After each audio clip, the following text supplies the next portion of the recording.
Hi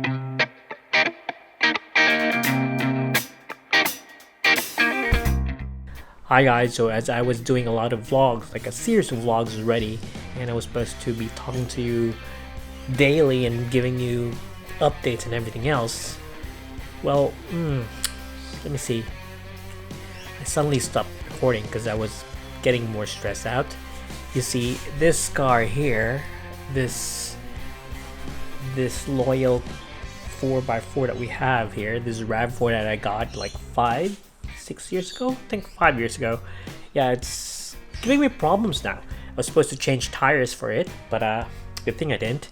I just had the coils changed. I just purchased 2 coils for it. I purchased what else did I purchase? Purchased a new battery for it so that it's gonna function well. I did a change oil on it because I had a bit of sound. So after doing the change oil, everything was good. The car was running great. Went to Caroline Springs to pick up something, and I drove all the way on a rainy day. Everything was doing good. Like I was traveling around 200 kilometers, I reckon. Yeah, 200. And I didn't even have problems while I was shooting a pre-wedding for one of my clients, and I was shooting it with Dawn. So I didn't have problems with this car. And yeah, as I came back from that rainy night, I was so close to the house. I was just right around the corner. As soon as I made a turn, the oil light keeps blinking again. Like it disappeared then, but it's back. Like it's giving me a blink. Like, okay, what's wrong now? So usually that happens when there's no oil pressure.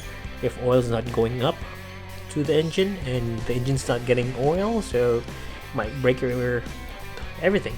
So I was like, oh shit. So I just went on, and after, let's say, 5 meters, the engine started making that sound, that weird sound. So the problem now is I think the timing chain or the tensioner is not working. And I tried to check with mechanics. Some of them doesn't want to do it because it's a lot of work. One mechanic there, they told me that they would suggest having a new motor on it. Like a new motor would cost around 4,000 or 5,000. That's like a new car, so it's not worth it. Like this car here. Yeah, you see the scratches and everything else, it's not worth it. So yeah, and then I'll have somebody check it also, Philo, who does work with BMWs, and he told me that yeah, we can fix this.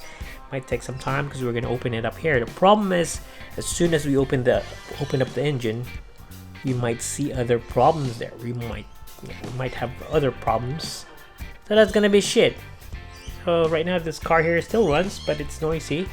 It's ticking time bomb. It could die out on me anytime soon. So we're planning to sell it, but I don't know if anybody's gonna buy it. Might as well send it to the wreckers. Wreckers gonna get it cheap. So I might just get all the upgrades, all the things that I placed in this car here, and put it somewhere else. So yeah, it sucks, but that's life. This car is like serve us well. We drove this all the way to like Adelaide. We drove this all the way to I don't know where. Phillip Island. We drove this all the way to Warrnambool a lot of times, Great Ocean Road. Yeah, this car has been through a lot. It's so sad that it's died on me now. And the thing is, yeah, we're supposed to go out with Laura the other day. We did have a car, we just ended up staying at home. Right now is a good day to go out. I can't. I had to go out and just use this car here. Use my skateboard and hit the bus. So yeah. I'm just gonna try to solve this problem out. I don't know if I'm gonna be having any vlogs anytime soon. It's already 4 minutes. I've been blabbering, but yeah, it's an update now. So hoping I can get the new car. Or if you guys have any donations for cars, then I would definitely want it. Yeah, donations, please. Anyway, see you guys. Bye.